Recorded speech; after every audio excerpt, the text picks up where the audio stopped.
leeyihiin ta koobaad danka Somaliland ayaa ah danka Somaliland waxa weeyaan waa danka reer Gabiley iyo danka reer Ismaaciil intaba haddaba danka Somaliland waxay ku jirtaa inaanu gebigeenu aynu garab istaagno oo codayno xisbiga hogaaminayo madaxweynaha jamhuuriyadda Somaliland Muuse Biixi Cabdi waa inaynu dhalinyar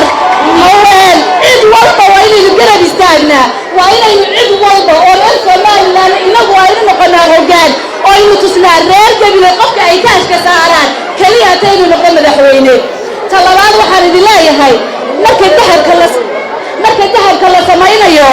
dhagaxa dahabka la yiraahdo marka la samaynayo ciid badan baa daadata ilaa inta la gaarayo dahabka ha u nixina ha u baqina dadka sida ciid u daadanaya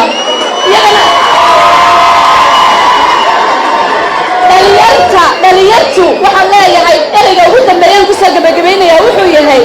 ninka Somaliland dadkeeda raba ee u codayn waaya Muuse Biixi waa nin hadraday jiilkiisa soo socday caruurtiisa inta caruurtooda haysata wuxuu dantoodu ku jirtaa inaynu Muuse Biixi u codayno oo qarankeena garab istaagno aynu cudud iyo awood iyo wax walba aynu ku garab istaagno taasi ayaa quruxdeena keenaysa waxaan mar labaad ugu mahad celinayaa si kale ugu mahad celinayaa reer Ismaaciil waxaan leeyahay caawa isku muurteen isku muujiseen ilaahay ay idin muujiyo alla ma idin qarinin dhammaantiin aad iyo aad baad u mahadsantihiin salaamu calaykum waraxmatullahi